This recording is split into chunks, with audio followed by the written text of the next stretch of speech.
Good afternoon, and welcome once again to another edition of the Literary Hour. I'm your host, Jackie Sai, along with Professor K. Moses Nagbe. Professor Nagbe, welcome again. Yes, I'm sorry for you. You had a very long day today, and yet you were able to make it. You are a strong lady. Yes, I'm glad to Yes. be here. Yes. So Dr. Nagbe is referring to the Liberian Studies Association. We've been having our panelists present today. We've had 3 days, well, 2 days. Tomorrow is the last day. So both Professor Nangbe and I, we've been on that panel, on that conference Yeah. Zoom for since 10 o'clock this morning. Yeah. Since 10 Then o'clock. I Yeah. left to get my COVID vaccine and returned, and now we're here. So we're very happy to be here again, and we encourage you again to join the Liberian Studies Association. It's a community of scholars that discuss issues related to African and Liberian development. So today we will be speaking about autobiographies, and we would like to place it in context. For the past few weeks, months, you've been listening to Prof. Nangbe and I talk about different genres of literature, and we've talked about diaries. We've Yeah. talked about Poetry. poetry. Poetry. Yeah. We've talked about Novels. protest literature. We've Yeah. talked about folk tales, Uh-huh. proverbs, Yeah. and so we've dealt mostly with fiction. Yeah. And so, but always don't forget with the overarching objective of the journey for self, whether it's the self of the individual, is the self of the community, or the self of the nation. It's always this quest for self, for identity, and for self. Yeah. So today we're going to leave the realm of fiction and we're going to move into the realm of nonfiction. And we're going to start today with um, autobiographies. We're going to start exploring writings by individuals about Yeah. themselves. Yeah. So the autobiographies, we're going to discuss some of them, but we're going to set the stage first before discussing them. So I guess the first question that we will pose to Professor Nangwe is why write about yourself? Why Mm. autobiographies? That is a very important question. For some people, as soon as they hear about autobiography, which is the life story by oneself, and biography, which is life story by another person, as soon as, especially the autobiographical part of it, as soon as that thing comes out, for some people, it's like you want to show off. But it's more than that. It's more than that. Um Although all literature, we talk about experiences, but when we get to the point of autobiography, for instance, it is more of one's own life experiences. You see, the life we are going through, we benefit or we ought to benefit from one another's experiences. That's And right. someone who has lived life, talking about that life, it is very much important because it guides the present generation and it guides people in other generations to come. So, an autobiography shows the power of experiences, the power of experiences. Also, it helps to provide a roadmap. It helps to provide a roadmap. You have a slew of experiences, and someone is talking about how he or she went from this stage of life to the other stage of life, and then to the other stage of life. That is powerful. Someone like Jean Piaget in education will even talk about that because, and even Erickson, will talk about that. Those are rich experiences of real people's lives, and if you study such things, if you are younger, you are capable of learning something from there. And even if you are older, that can help you reflect a little more. And before I turn the mic over, uh, in telling a life story, you are kind of providing a moment of inventory of your life. Sometimes there are certain things that did happen in your life and you could make meaning out of them. But when you sit down and begin to write your story, when you sit down and begin to write your story, there might be certain things you thought were disjointed, that were chaotic, but they all fall in place. And by the time you get to the end of one huge chapter of your life, you will understand your life, you will appreciate your life, you will even appreciate other people who have been forces and voices that have been able to drive you to the particular point you are coming to. So it is very much important for people to do autobiographies. Okay, and my professor always said you have to define the term. So auto is Uh-huh. self, Self, yeah. bio is Uh-huh. life, Yes, and graph is story. yes, Autobiography. yes. Yes. So Prof, I agree with you. I agree with Shannon Alder that when she says if you're writing the story of your life and you haven't cried at least once, then you're writing fiction. You're not Yes, writing the story that of your is life. true. You Hmm. know, yeah, Yes. So I agree with you that, but I would say that, and I take exception Okay. to people who they're 30 years old and maybe they've achieved something and they say I want to write an autobiography. I feel that I want to read an autobiography of a person, I swear, over 50 years old. I don't What? want to read an autobiography of anybody young. They have nothing to teach me because they're still on this journey. What do you Jackie? think? You know, No. no you problem. know, ordinarily, what you are saying is true, but as diverse as people are, so are the stories. You might know. I like to you. There are some people, even at 25, there are certain people. It depends on your growth process. There are people who, even at the age of 15, even at the age of 20, the kind of things they've gone through up to that point. I know where you're coming from when you make that, because it is more like someone trying to be egotistic and what have you. But Because the story is not finished. uh, Their story is not finished. and yet, whatever they do at that point is what a critical chapter in their lives. There are certain people who at 30 have achieved so much that even people at 30 have, I mean, even people at 50 haven't achieved even an inch of that. It might sound somehow strange, but that is true. So it depends. Short of the long is that it depends on the growth process. No problem. Um you're mixing you're make you I think well I don't know. I would never say to my professor you're getting No, go ahead. confused. No, I would never say that. But I this is think conversation. This is conversation. So please go ahead, no, I because think that it will even come to a time. K Moses is sufficient. So that your thing you're talking about. Go ahead. I feel that yes, at 30 you have accomplished. That's the word you're using. You have accomplished, you Yeah. know.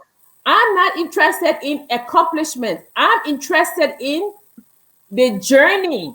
Uh, And uh-huh. since I'm still on that journey, I don't Yes. want to listen to a 30-year-old tell me what they have accomplished, But anyway, Jackie, you know, no, as I was saying, in a broad sense, what you are saying is true. In fact, that's all the reason why, so who are you to write your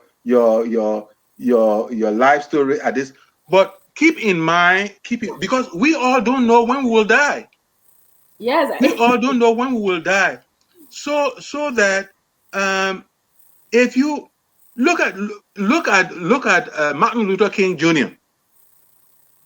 When did he die? He died at 39, something like that. 30, yes, about 39. Look at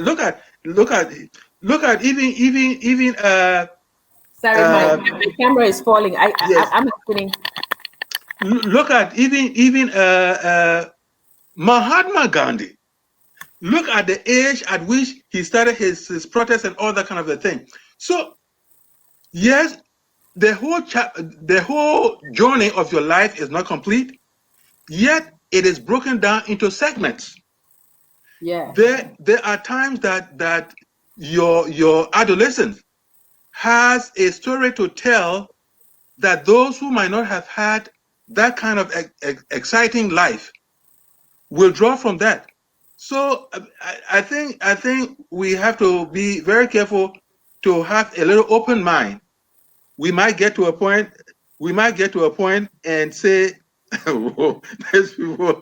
He said, Kone says, great elucidation, Professor K. Moses Nagbe, about an autobiography. Another one is memoir. Yeah, we know, more especially those of us who went through the war in Liberia. Mhm. Your book, The Buck Challenge, is a case in point. Yes, I agree. So we can have memoir which focuses on a specific moment in your life. Yeah, yeah. It's Yes, different from autobiography. Yeah. yes, and in other words, autobiography is more expansive. Yes. Yes, it's more expansive. We would say that memoir is a subset to the universal, which is Yeah. autobiography. Yes. And Prof, with the autobiography, do you have to go in chronological order from the time you were born, or can you just kind of like move around? No, you. The thing about it is that if you want to go dramatic, you, for instance, I have done mine, and I start with the prologue. When I start with the prologue, it is at a point in my life that I decide to write this book. So I start with the prologue, which gives a kind of context to the moment in my time, the moment in my life, and then through flashbacks and all that, I begin to weave the other things in. So it depends. If you are a good storyteller, you can start from day one. But if you are not a good storyteller, you might want to go in media res, as you know, in media res, get into the middle, and then through flashbacks and foreshadowing, you begin to weave the other things in. So it depends. And Prof, you've written an autobiography, and you have a copy. May we see it? Also, yes, also embarrassment. Yes, this is a 600 page book, Can you turn it? and it, So, yeah. this is it. Yes, it's Can you pull it? Can you pull it up? put it Yes, up. yeah, we can see. Okay. Okay. And where may we get it if we would Well, like to purchase it? it's on Amazon. It's on Amazon. And the title? Between as well, between the Caesars, between the Okay, I Caesars. would really like to read it. Grew up We're as gonna an have a Afro-Stern Liberian. Now, Afro-Stern is a coined word. I coined it, and it is African and Western. So yes, that's it. So again, as we were saying, an autobiography is an inventory of your life. You have to get to a point where you really want to understand your life. Yes. Understanding that will kind of motivate you at some point, or even if it depresses you, well, then you have to find something else to overcome your depression and move on. Okay, so Yeah. Prof, Uh-huh. okay, so Mr. Connor is saying that both Martin Luther King and Malcolm X Yes. died at the age of 39. Yes. Okay, so we read the book. Mhm. Um, I guess if Anthony can show the first slide, so we know that autobiographies, they can motivate us, Yeah. they can inspire us, Yeah. like Malcolm Uh-huh. X and and Mhm. and and yeah, Malcolm Even X, Ben Franklin. Ben Franklin, Mark Twain, Yes. in the same way. This guy, So what I'm saying is Lee that Iacocca, yes, of course. Chrysler. Yes. I think Uh-huh. yeah, but what I'm saying is that okay, they inspire us, they motivate us. Yes. I guess my question is, like we were talking about accomplishment. So okay, Martin Luther King. Would an ordinary person, let's say a Jean Doe, Uh-huh. should she write an autobiography? It comes back to what we were saying. The individual you think is ordinary it's because you haven't probably interacted with this person. Okay, Mr. Kone is on your side. We know that Maya Angelou wrote "I Know Why the Caged Bird Sings." Yes, We know yes. that, but I am saying personally, I would not read a book. Of course, I read other books by Maya Angelou, Yeah. and then I wanted to read her book. Uh-huh. What I'm saying is that I'm not going to pick up a book like by a singer, who has lived her life all of 25 years. I'm not interested in reading anything that she has to say. Hey, Jackie, the thing about it is that mind you, what we are doing, we are artists, Yes, right? yes, And yes. and artists, the thing about artists is that they, whether they like it or not, they have to have a an open mind, because you never know where a nugget of a story that is going to send you wow, wow, wow all over. You never know where it will come from. So ordinarily, like I said, I don't dispute what you are saying, but I'm also saying that you can never tell. How about some stories? Some stories you meet people and they are telling their stories, and you see this person as an ordinary person, but then this person tells a story and you are almost falling over with laughter. So once you have that open mind, what does Francis Bacon say? He has on reading. He says something on reading, and he points out the various categories of what of things to read. And he says something like some things are just things that you can just taste and just throw aside, but yet there are some that what you just bury yourself in and you never want to leave them until you finish them or whatever. So it depends. It's good to just take your shot at that, and then over time, of course, the traveler knows more than the man who lays. Who lives 100 years, but he has never left his village. Blebo. Oh yeah, Blebo. Well, Blebo Naya is a traveler. They say what a traveler has seen, an age-old person who never traveled has never seen that. So Uh, it is possible. So okay, that you're I talking. will I will defend myself. Okay, go ahead. You're talking about the quote, "A little learning is a dangerous thing," right? No, that one is in the area of Alexander Pope. I'm talking Okay, about Francis. Yes, Francis Bacon. Yes, okay, little learning is a dangerous thing, right? Yes. okay. Yes. Okay. So people like to quote that thing. A little learning is a dangerous thing. Yes, Alexander They Pope. do not quote the second part. Drink deeply of the Or Perian spring or not at all. yes. So they say a little learning is a dangerous thing. So when you're drinking from learning, you either drink deeply or not at all. Uh-huh. Right? So don't do little. Okay, so let's go to the second quote. I want Uh-huh. Anthony to put the second quote up so Okay. we can discuss this one. So the second quote says, autobiography is usually honest, but it's never truthful. Ah. And somebody one wrote, I think it was Ernest Hemingway, I'm not sure who said that the autobiography is always a fight between the ego and the self. Uh, So do you think that an autobiography is honest but never truthful? What do you think? well, we have to define honest. We have to define truthful. Is it because actually the thing about what when you say truthful, we mean something that is kind of factual. So if you Okay. and there are people, I agree. Even Bertrand Russell. Bertrand Russell has said silly things about autobiographies and what have you. But the thing about it is that if you want to be a braggadocio, then of course, I mean, anybody who is reading, or most people who are intelligent and reading through, they will see the nonsense you are writing. So the more truthful and honest you are about the things you are saying about yourself, the better your book becomes, the better your story shines out. But if you are writing just for the sake of writing to impress I don't know whom, then you might as well don't write that story at all.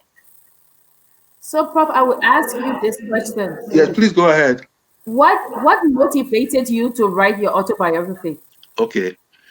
There were certain things.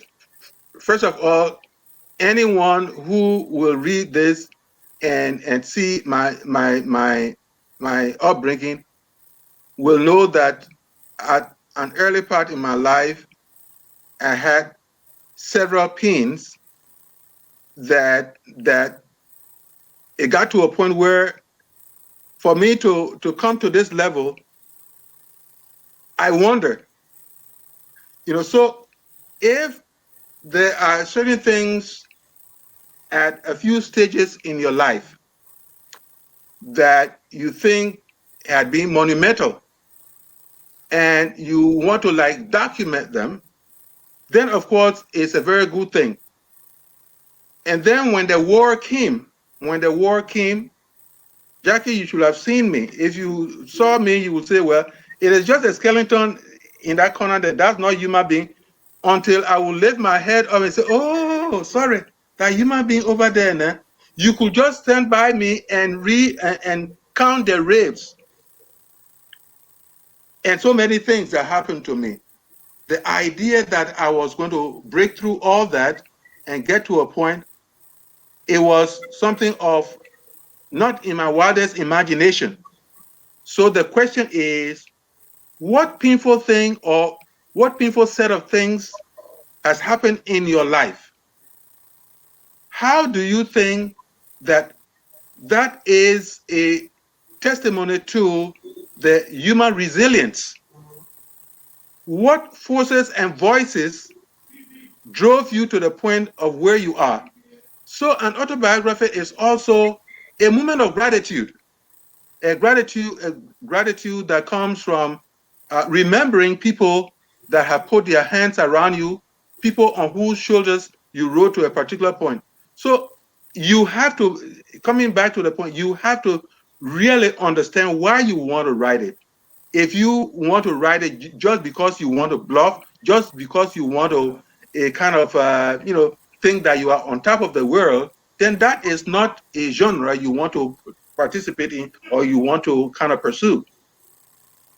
Okay, can we have some maybe we can read some comments before we Yeah. go on, Mm-hmm. and then we can move on into the conversation if there are Yeah. some, but if Yeah. they're not, we can, anyone can take self inventory and the right to write their autobiography. Okay, Anastasia, Mm-hmm. I bow to all of you.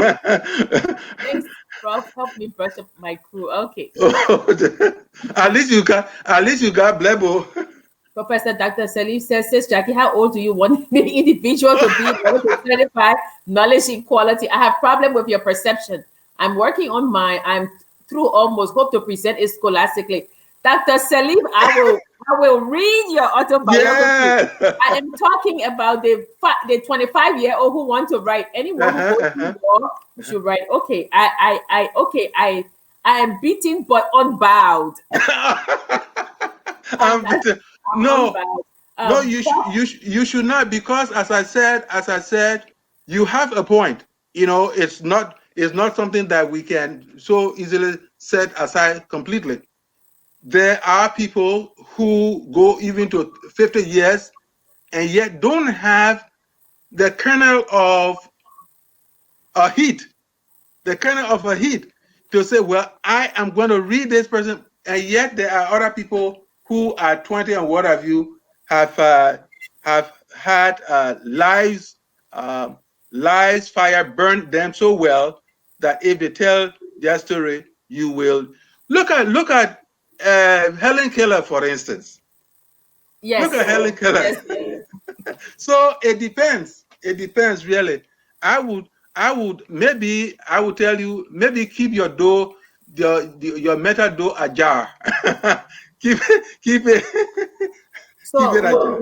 you and I were discussing before we came that we came on that people like to say, "Oh, I read Nelson Mandela's autobiography," and I always say that "Long Walk to Freedom" was a biography. Yes. It was not an autobiography. So Yeah. the Uh-huh, two uh-huh. the two books that I read is Yeah. Conversations with Myself. Uh-huh. Now this is his book, Uh-huh. right? Yeah. And then the next one, is Mandela in his own words. Yes. Okay. Yeah, this Yes. one. Uh-huh. Yeah. So those are the ones that I've read Yes. because they are his autobiography, Hmm. and I've learned a lot. The thing I've learned most from reading Nelson Mandela is patience. Yeah. It's Hmm. patience, and it's Hope. what is that saying? What is for you will see your face. Yes. Hope. Yeah, hope. Yeah, Hmm. yeah. Hmm. That is it. I mean, like we spoke last week. I talked about his letters, Yes. how he delayed gratification Yeah. because he didn't want the soldiers to have this power over him. Hmm. Yes. You have to And then control your agency. yes, Yes. yes, have to and then when his son died and they refused for him to go to the funeral, and all of those things, but he never once wavered Yes. in believing that South Africa will one day be ruled by the majority. Yes. So I mean his books are very powerful and I take inspiration from there. I'm not on Robin Island or anything, but just that story about the Yeah. letters, Hmm. it really touched me that he was saying, I this was what I wanted to do. I wanted to rip open those letters, Hmm. but I decided not to. I did not want to give the soldiers the benefit of, looking at me and laughing and poking Yeah. fun. He was a very he thought a lot about things before writing. Yeah. So his autobiography is one that I really like. Another one that would surprise you is this one by Edward Kennedy called True Compass. Ah, yes. The compass. Uh-huh. Yeah, and Hmm. I always say, I think most of the time when we're talking, I always say my true north, my north star, my Yeah. core. So the Yes. north star is like the guiding principle because the Yes. north star was what Hmm. the enslaved people followed to Yes. freedom. Yeah. So I always say, what is the north star for me? What is the guiding principle? Hmm. And in True Compass, you see Edward Kennedy saying that he's a flawed person, but he has. I mean, he shows himself as very flawed, Yes. but someone who has they've learned And from mistakes. again, that is cathartic. Yeah, If you part of writing your life story is to go through some sort of emotional purgation. To lose yourself, and in his case, talking about even the title, the compass. compass. Yeah, This guy was always on the sea. yeah, The Kennedy brothers' children, they were always on the sea, and so to yeah. use that sailing metaphor is very much important. But the short of the long is that an autobiography does a lot of things.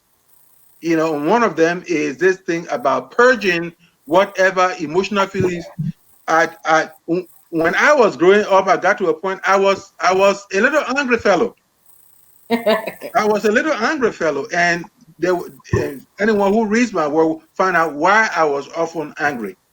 Well, by the time I got to 18 and moving on, much of I began to shed a lot of the anger and all that, and so I've got to a point in my life where if something is about to get me so angry, I have to find a way to laugh at myself, and laughing at myself is a strategy. It's a strategy by which I compose myself, by which I always talk about dark energies. Anything to get me so angry, I just refer to it as dark energy, and I don't have appetite for dark energies. Yeah. So, Professor Connor again says Professor Nagbe of 21 is not the same as Professor 90 of the 90s. He has traveled thousands of miles in life, so autobiography is expected. Look, I beg you. Now I'm not visiting you, I'm visiting you. Mandela lives in our home, just like him. We read a lot of him. Yes, Delayed gratification, patience, great yes. keywords. Yes, I Hmm. do. I do read Yes, a lot about Mandela. Okay, yes. so let's move from Mandela now to coming Hmm. to our own little area of the world. We have Yes. autobiographies, right? We Mm. have we have the house at Sugar Beach. Yes, yes, yes. Is Yeah, that Helene the one Cooper. by Cooper?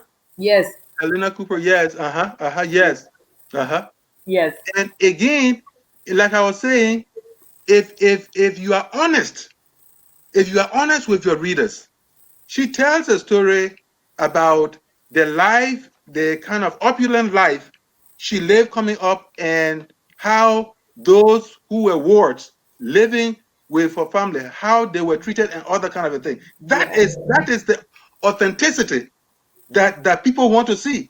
Well, if you are someone who never did any wrong, who was smart all over the world and what have you, dukesing every day and all that kind of a thing, then of course, if that's what you had experienced, then definitely it's good. But to just put on some air is not worth it.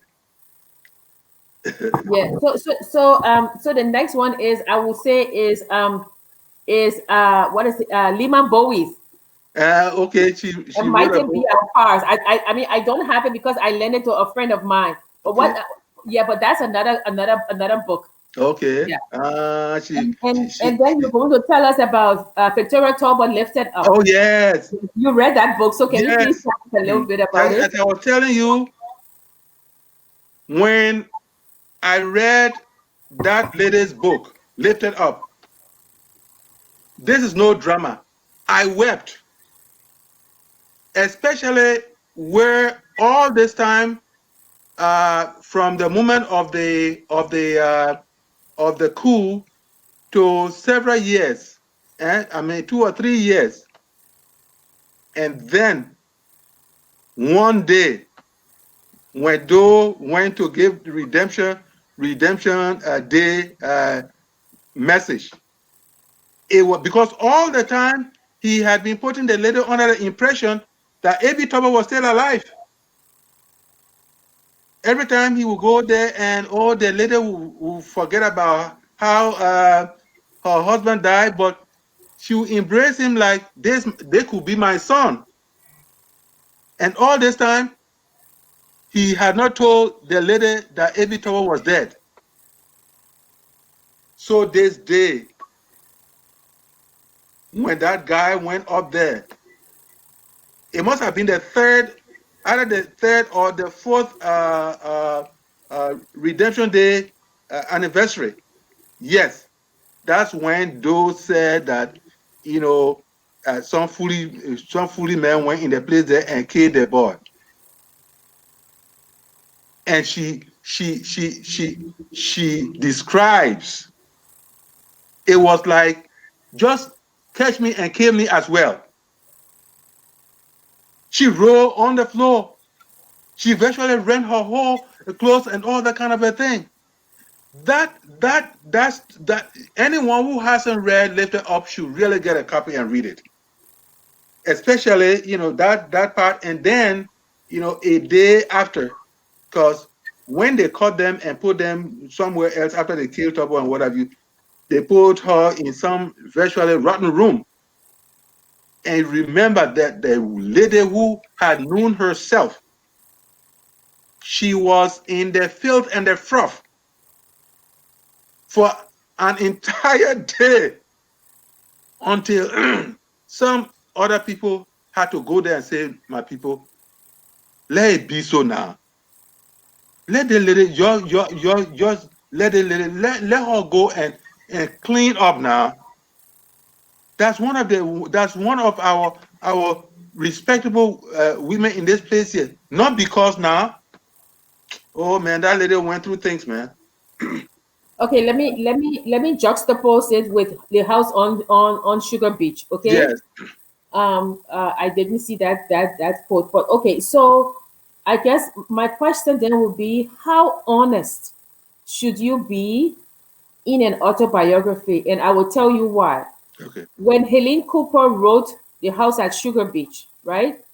Helene Cooper talked about the girl who they brought from the rural area who lived Yes. with them. Hmm. And then when they were leaving to go to the United States, they did not take the girl with them. Yes. But years later, after the war, she came back and she met the girl. And Yes. she said, "Oh, I met my sister. It was so good to meet my sister."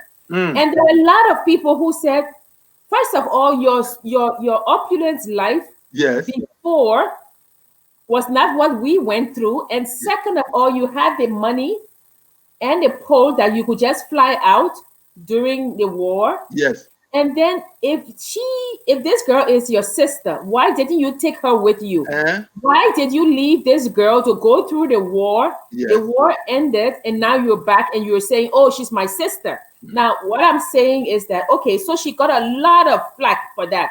That first of all, your lived experience was not the same for Mhm. us. Second of all, you are writing this from a privileged position. Yeah. Third of all, you left someone you said was your sister or is your sister to fend for herself. Mhm. Now, I'm saying take that instance, and she was honest and she got Yeah. flack, right? And then you have Victoria Talbot. Mhm. You know, it's so emotional. Even you, whenever you talk about it, I see the emotion on your face Yes. when you're talking about It, it. So I guess my question is, I know that they say if you're writing your autobiography and you have not cried, it is not a truthful mhm. autobiography. But I think my question is, how honest should you Okay. be? It's actually, to be frank with you, it is a double-edged sword. It's a it's trying to establish a delicate balance. That is what, for instance, in the Cooper case, we have to understand that at the time she was leaving, she did not have the agency of herself. She did not have power to decide who went and who did not go. Even at her age, if she had web and what have you, the parents might have said, if you are crazy, we are not crazy, we are going. So she should have been able, I haven't read it, but she should have been able to put into context this concept of sisterhood. So when you throw a very important detail like that, when you throw it in a book just like that, it is problematic. So one has, if I were her, I will make sure that I will talk about, I will even write 2 or 3 pages on this sisterhood thing, so that people will get to know that it's not one of mockery. That you met it sincerely from, because this is the person that she grew up with, except that she was not a biological sister. And then two, she was a probably a teenager, an early teen or something like that. The question is, what power, what resources did she have? So that even when they left, I'm sure for her to have said my sister, I'm sure when they left, there was something that was burning inside her to even say, if only I had the resources, my sister would have come with me. But nothing of that sort. So short of the long is, Jackie, that's a very important question you asked, and it is striking a delicate balance. And if there's something that is kind of a little off tangent, you must be able to a kind of explore it and deepen it a little more, so that the reader either will take sympathy or will understand where you are going with it. It is very much important to get into that. Anastasia said an autobiography is a privilege granted to the reader to enter the writer's world. Hence, Yeah. it should not be taken lightly. Yes, in And, fact, as if she read a book that I did on this one is a biography I did on Reverend Dr. W. Nine Dixon. I did the biography, the life, which is something we might talk about later on. I did this life story of the man, and I it's almost exactly the words she uses over there to say it is a privilege granted to the reader. I said, if you are writing the life story of another person, especially if the person is interacting with you, you must see that as a privilege. And so that even if there's something that is a little bitter and you're talking about it or unflattering, you must be able to know how to treat it so that it doesn't come off as if you are irresponsible. and Samuel Sakama said, I read Cooper's too, read Ellen's Lehman, C.A. Sam Jackson. I like Liberian writers. I haven't read Vicky Talbot. Oh, you should read Lifted Yes, Up. It's very good. Connor says it's only sad that the only eyewitness of the coup is Victoria Talbot's Lifted yes. Up. As monumental as the coup is in Liberia's history, many books should have been written about it from many other eyewitnesses. And that is why, no, what you are saying, Vasiki, that is very much important. And that is part of why this program is going on. This is to challenge Liberians. You know, one important chapter in Liberia, especially modern Liberian history that hasn't been written. There's the history of the 1970s. Yeah. That chapter is so powerful. We still have some of the key actors in our midst, and it would be a good thing for the Sawyers, the Tipotes, and what have you. When I did a book on April 14, and I begin that little book talking about the engagement that I had with Bacchus Matthews. We met at, I think you know about when Sawyer left the presidency, he set up a think tank. When they were launching the think tank, I went there and Bacchus Matthew went there and I engaged him. I said, Bacchus, I have a beef with you. He started laughing. I said, you a principal character in some of the most contentious part of Liberian history. For you to not write something about your life and what have you have not done a service to Liberia. Then he laughed. He said, "Yes, K. Moses, I know where you are coming from. But there are certain things that happen in life, and because there are multiple actors that people don't see, and those actors want to be left alone, you don't." I said you could even use false names. Yeah, Yes. you Yes. could use pseudonyms and what have you. But tell the story, because in fact, that is normally how I go about my business. When I'm writing about somebody, I try as much as possible to respect some other people that come in that didn't ask for it. And therefore, there has to be a way of shielding those people. But you must tell the core part of the story must be told. And Yeah, then I totally agree with you. I mean, I don't see our mentors. I don't see let me not say mentor, our political figures writing books yeah, that people can read and learn. And I would have loved to read. I hope talk about Nanti Pote yes. writes one, Uh-huh. because I would love to read about what happened in the 70s. I would love to read how they got together. For the Those are horses things from the horse's yeah, mouth, right? yeah, But from the horse's mouth. but the thing about it is, some of these people, they often want to take it from Socrates.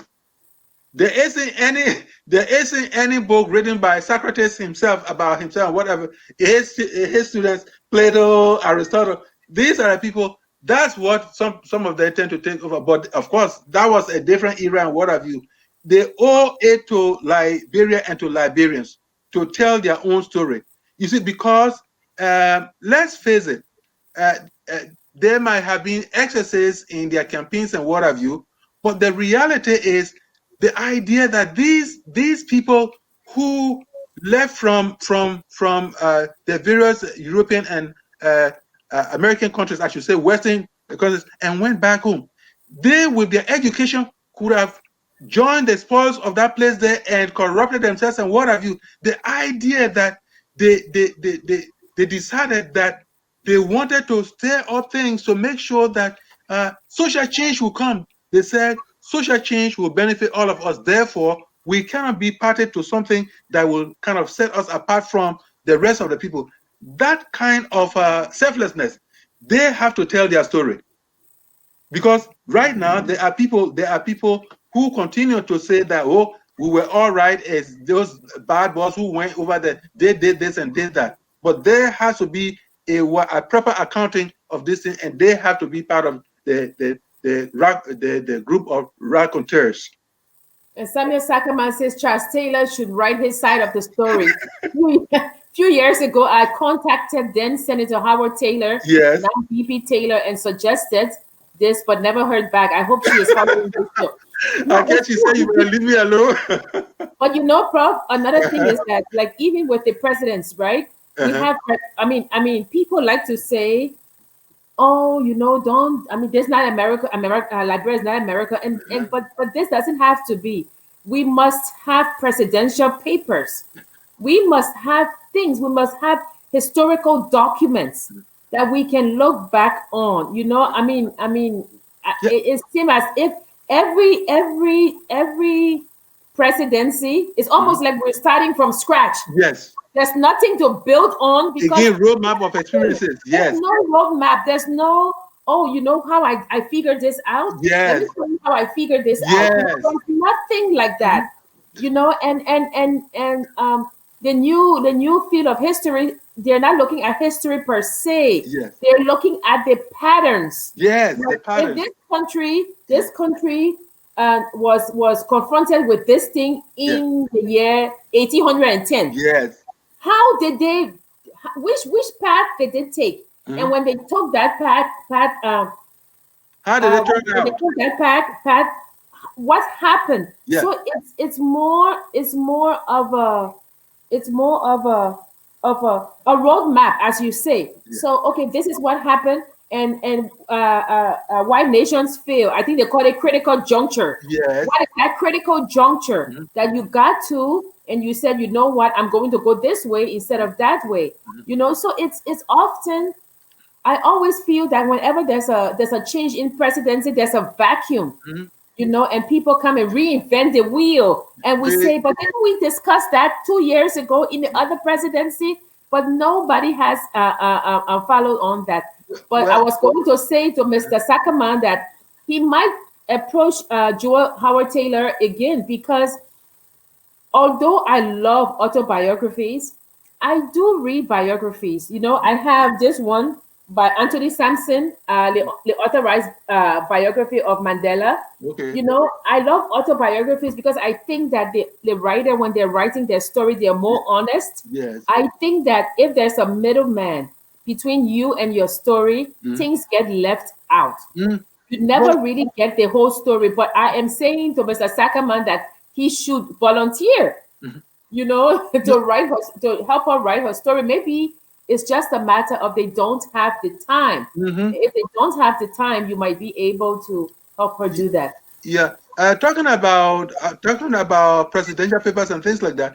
I know that Joseph C. Guano, peace be to his ashes, uh, had a project of gathering the speeches. I know that speeches alone may not give something about somebody, but when you look at presidential speeches, you get a glimpse of someone thinking and what have you, so that it's like, if you don't give me hind leg, you can give me front leg, that type of a thing. So yes, if you cannot give the person's entire story, then of course somebody will go to work looking at all the speeches and all that, and kind of distill this person's worldview, and understanding the person's worldview has some kernel of importance that we can Important. run with as far as personal history is concerned. So those things are also very much important. And as you were talking about, yes, autobiography is the pristine, is the primary thing that we can talk about when we're talking about a person's life. But if, because this person is very busy and all that kind of thing, he or she cannot get to write, because writing, as you know, writing is not a small thing. You may even have all the degrees and what have you, but to sit your behind in a chair hour after hour, day after day, week after week, and write, it is not a simple thing. So if that person, in fact, coming back to the Bacchus Martin thing, I got to a point where I said, well, look, if for some reason you don't have the time, because I knew that Bacchus, if he wanted to do it, he would do it because he had good writing skills. So if you don't have the time, you can get one or two people around you, and they, just by ordinarily interacting with you and all that kind of thing, that person, you should be able to get a lot of information out, and those people can write. But it is very much important. Actors, history makers in a country, if they leave the world without saying anything, or giving a body of things to talk about, then they have done a disservice to the country. Yeah, so Samuel Sakama said they do in Kenya. Even the Mhm. key opposition leaders have memoirs. Yeah. Zambia is the same. My Mhm. family lived in these countries briefly. And I just read a lot about political leaders and Yeah. African political philosophy. I Yeah. mean, yeah, Kenneth Kaunda. Also, I've read some things about him. I think Jomo, what is it? Jomo Kenyatta. Yeah, Jomo Kenyatta wrote Yeah. facing Mount Kenya. Yes. Jomo Yes, he Kenyatta. wrote Yes. facing Mount Kenya, I'm and talking about Osajifo. Osajifo Kwame Nkrumah. Yes, he wasted it as well. yeah, The and even writers. so Anastasia said the writer should be intentional in delivering the message and not leave it to the reader's interpretation, Yeah. as in the case of Helen Cooper. When one sets out to write an autobiography, you commit to telling your story like no other can. Well, Okay. I'm lying to you. The thing about it too is that Anastasia. The thing about it is that I Stephen don't Keller says care. that corruption. I don't care. You try to explain yourself all that. There will be a phrase or there will be a sentence that will require you. That is all the reason for that is all the reason why, for instance, you have what you have launching of a book or discussing of your book and what have you, because there are times that there are some phrases, some sentences, and what have you that need further elucidation, and you can then come out to say that, see, our Okay, leaders don't care don't about care. Stephen legacy. Keller says our leaders don't care about the legacy and the continuation of their work. Maybe Look, they feel a lot of fat coming out of their bag due to corrupt practices. But Prof, I have Stephen another Keller is thing a to bad boy. I have another thing to discuss. Okay, So please I go ahead. was reading. I mean I've read, but I'm reading again. Yes. Paul Rusi Sapagina, An Uh, Ordinary Man, uh-huh, right? uh-huh. Okay. So Paul Rusi Sapagina, I met him at Cornell when he came to speak, and he has been credited with saving so many families during the Rwanda genocide, right? Oh, yeah, yes. Yes, and the book is very good. He talked about his work, and now it comes to find out that according to Kagame and the others in Rwanda, that not only was he was accepting money, right? People were paying him to live, essentially. So this thing has come out now that no, he didn't do that. So I guess if we are going to talk about autobiographies or even biographies, I guess at the core of both of them is the word truth, Mm-hmm. right? How truthful? What do you leave out? Anastasia just said that, you have to, it's intentionality, Mm-hmm. right? But how intentional can you be Mm-hmm. if you are, because two people can look at an accident Mm-hmm. and they can describe it totally Yeah, perception. differently. So if I'm writing a story about my life and my cousin comes and said, no, that's not true, Jackie made it up, Mm-hmm. and I said no. So we're differing on events, we're Mm-hmm. differing on things. So you don't you're not going to differ on dates, you're not Uh-huh. going to differ on thing on it happened on Newport Street, but Yes. you're going to differ on what happened, Uh-huh. because two people can see things totally different. Yes. So I guess my question is, if you are to look at an autobiography or a biography, and then we see it as the ego and the self Mm-hmm. fighting a little Mm-hmm. bit, but then maybe sometimes the ego wins and sometimes self wins, Mm-hmm. sometimes truth wins and how how truthful, how do we, I guess what I'm trying to say is, when we're reading an autobiography of this person, Mm-hmm. should we take a grain of salt or should we sprinkle it with salt? I think the latter is true. Uh, that is why, that is why, if you get into this writing business, you have to be able to decide from the get-go that you want to be truthful or not. And in a lot of instances, really, what is cocky will so easily come out. That's why I said earlier that it is one of delicate balance. Every piece of writing begins with a purpose. What do you want to achieve? Do you want people, if they read your story, do you want people to say you are the best individual in the whole world? Or do you want to say, I am somebody like what Edward said over there, Edward Kennedy said, look, this person whose book you are coming to, you have to keep in mind that he is a human being like yourself. But he is someone or she is someone who's made stride irrespective. See, okay. In spite of the flaws. You see, this is the thing that even makes history. The idea, it is not to say that you are not a flawed character, but that in spite of your flaws, you have been able to. That is at the heart of the story that you are telling. You are not telling a story that you are an angel. So if you go for the thing that you are writing the story to say that you are an angel, then there is something wrong with you. If Dr. Sayegh says that he wrote a book on President Talbot, President Ellen Johnson Sirleaf, and Uh, ECOWAS. uh, Dr. Guanu is still with us, Prof. We worked together at Cottington. with, I have not heard anything about him yet. So Dr. Guanu is here, Prof. you sure about that, Dr. Sally? Because somebody told me, well, if he is still alive, then because like we're talking about people who have met, it was through Dr. Guanu that I got a scholarship to do my graduate program. So actually, if he's alive, he's someone who I mean, I can I have good memories of and all that. So if he's alive, then that's it's just that someone told me that, and I hadn't been able to authenticate it. So if according to Dr. Sirleaf, if he is alive, then I will go to sleep today very happy. So I hope that Dr. Salif is able to. Okay, he said focus on Liberia. Say he is still alive. We believe. Okay, very Okay. good.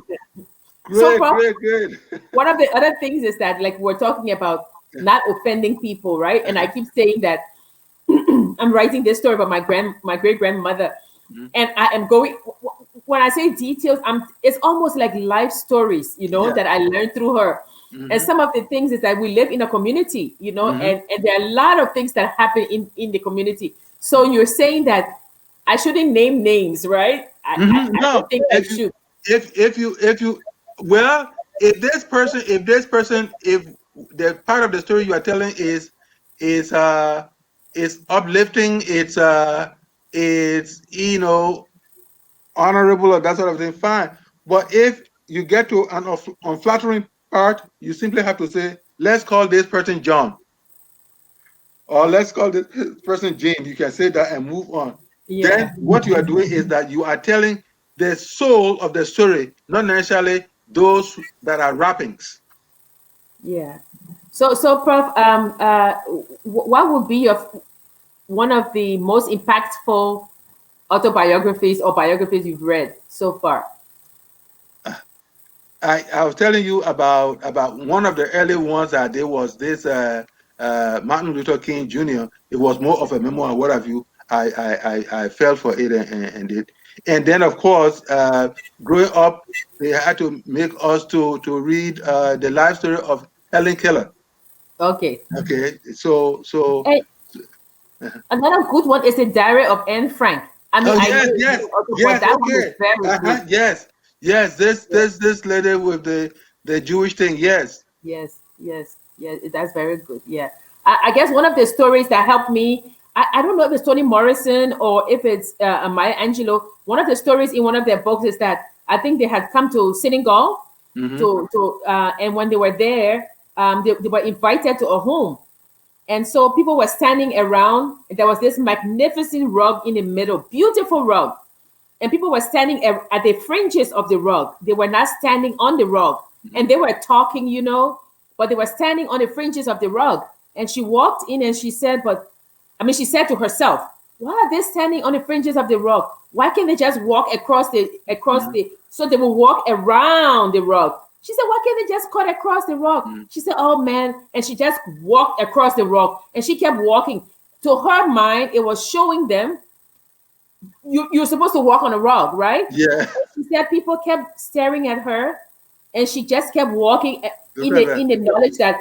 And then dinner was served, and they brought the food and put it on the rug, and people ate it. Yeah. Yes, and people sat on the ground to eat. And the Uh-huh. reason why they didn't sit on the rug, You it was see? almost like a table. That's Yeah. where they were going to eat. And Can she you just said that imagine? I will never forget. She said she felt so ashamed, and she Yes. felt so yeah, she felt ashamed, and she didn't know what to do. She kept apologizing, and that instance helped me because I travel a lot in Uh-huh. Africa, and of course Africa is almost the same. But I try to take my cues from other people who've Yes. lived there, Yes. yeah, who've lived there, like in Mhm. Zambia and Sakamak, and in Zambia they eat inshima, Mhm. right? So they always bring the water for you to wash your hands first before Yes. you eat inshima, because you're Yes. not going to be eating it with spoon. People look at I you know. funny, Yes. so you always wash your hands. There's always a bucket of water outside or in a restaurant for you to wash your hands before you eat inshima. So now I've learned that when you go somewhere else, you have to take the You cue have from to the watch people culture. who are around Yes, you. Yes. yes, you have to watch. So that was a very impactful Yeah. instance that I, And yeah. talking about autobiographies, I didn't mention something about Frederick Douglass. Uh, uh, his autobiography, Frederick Douglass autobiography. I didn't tell you about the autobiography of Malcolm X. Oh yes, All yes, right. In fact, in the autobiography of Malcolm X, he celebrates the power of reading. He celebrates the power of reading. It was from jail that he began to pick up on reading and what have you. And by the time he got out there, he was a solid person who could just interface with doctorate degree holders and what have you, and they would just almost run away from him. Yes, yes. he Reading, said reading is powerful. he, 15. He said no 15 minutes of my time will catch me idle. I will always pick up a book because I will find something in there that I will piece of information that I will use to help kind of enlighten my people, the Black people. Yeah, yeah. Thank you so much, Prof. Again, thank you so much for joining us. I think an hour goes so fast. That's By the time you look at when you are time, busy. yeah, we're busy today, but the hour is gone now. So Yes, I think Prof and I will discuss if we continue this next week. yes, I think we should go more in depth yes. in autobiographies, Mhm. and you guys have not sent us your essays. What Yes. Liberia means to Please me. We're do. still waiting for your essays. We're going to Please. publish a book, We beg and you you. want it in the book what Liberia means to you. Liberia will be 200 years soon. So Yes. you do want to celebrate that. Uh-huh. Yeah. So we thank you, Prof. Last words. Well, life experiences are powerful. Any book that can provide that, please run and go and get a copy of that. And as you are reading about others, see if you can think about your own life. Try to create an inventory of your own life. Perhaps somebody else is going to find it very entertaining and very insightful. Okay. Thank you, Prof. And I bow to the audience and I bow to Prof. I will start reading autobiographies of young people. I will Yay! try. We'll start Please reading it, and try. maybe they can teach me something. But please Yes. join us next week. As we Uh-huh. continue the Yes. discussion. We Okay. are on a journey, as we say, Yes. and we will be here next week. If there's a book or there are topics you want to discuss, let us Yes. know. And we are here. It's just a way to unwind and learn from Yes. you and learn and discuss. Yes. So don't forget, Yes. mask up. I took my vaccine today, so I will Yes. be resting, but mask up tomorrow. Again, it's the Liberian Studies Association. Yes. Have a restful weekend. Yes. And don't forget, whether you're writing a biography or an autobiography, we are all one people. We are all Yes. Liberians. So, Yes. like, yeah. Yes. We are Labira. Labira is our home.